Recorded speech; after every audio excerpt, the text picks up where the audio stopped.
Gordon the Big Engine was feeling very sad indeed. With the introduction of the other railways' diesels, the steam engines began to be withdrawn. This was the case for Gordon's class as well. Soon enough, Gordon heard the news, and he didn't take it at all very well. He seemed poorly and could barely depart from the big station. "Come on, Gordon," pleaded his driver. "The passengers will be very angry at the railway. What will the fat controller say?" We're going to be late, added the coaches. But Gordon wasn't listening. He was busy thinking about his brothers, out there cold and alone, waiting to be cut up. At last, the guard blew his whistle for the last time, and Gordon somehow rolled away.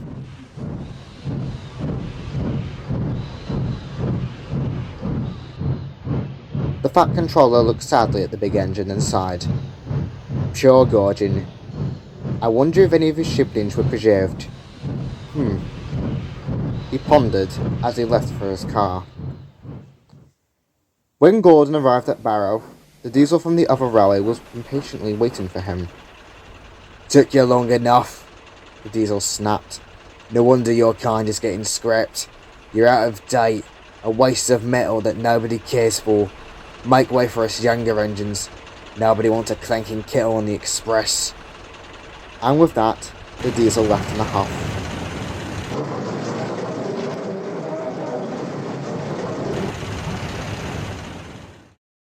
That night, Gordon backed down into the sheds.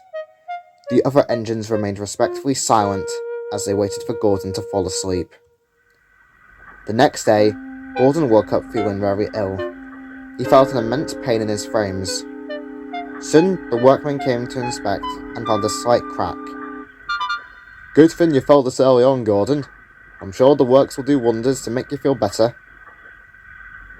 "Alright, Gordon," began the fat controller. "Jock will take you to the workstation. In the meantime, Henry, you'll be taking the express." "It's not fair, sir," began James. "I had to shunt in the yard and take goods trains for the whole week. I should go on the express, not Henry."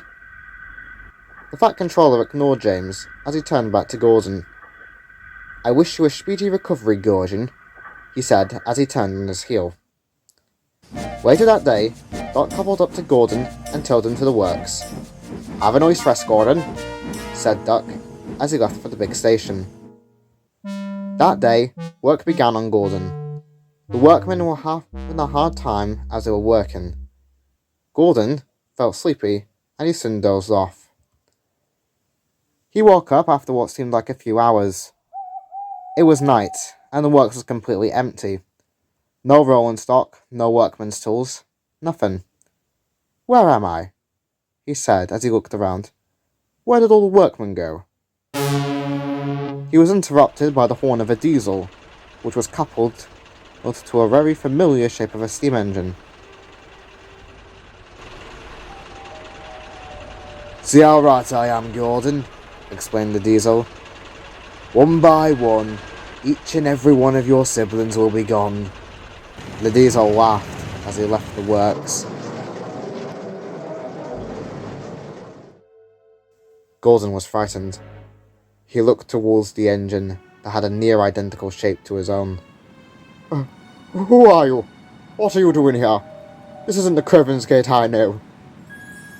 "Of course you don't know me, Gordon," said the engine in a deep voice. "I'm your brother. But that isn't important now, is it? It was made perfectly clear by that diesel. Remember what he said? A waste of metal nobody cares for." Gordon looked shocked. "How do you know all of this?" The engine laughed. "I know everything, Gordon. But the same cannot be said for you." The engine eyed Gordon up and down, which made Gordon feel very uncomfortable. "What do you mean, the same cannot be said for myself?" The engine scoffed. "Being sad that we're getting scrapped? How pathetic. You're here on this backwater railway, having your fate secured and featured in those books, and yet you call yourself a proper LNER engine. Pah!" Gordon looked down at his buffers. He gulped with fear.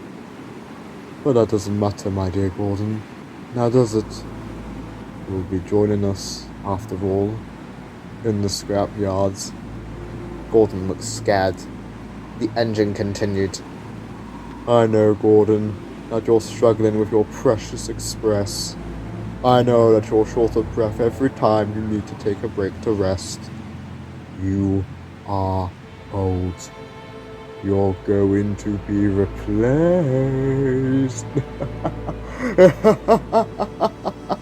The engine began laughing hysterically.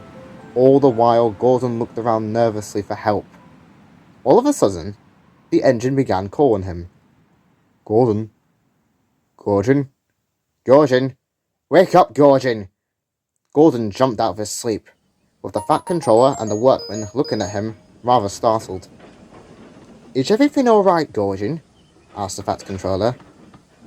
Gordon looked around, and saw no sign of that mysterious engine. No sign of that sibling who had hatred towards him. He then looked down at his buffers, and said, I'm alright, sir. Thank you. The Fat Controller was worried, but hoped that Gordon wasn't lying. If you say so, Gordon, I have some good news. We'll be getting a special visitor this evening, and I want you to be at the sheds. Gordon obliged. As the Fat Controller and the workman parted their ways, Gordon was left alone. He pondered about his siblings for a while. Did they all love him? Or more importantly, did they hate him? Perish the thought, Gordon, he said to himself. Of course they loved me. I am... He stopped for a moment.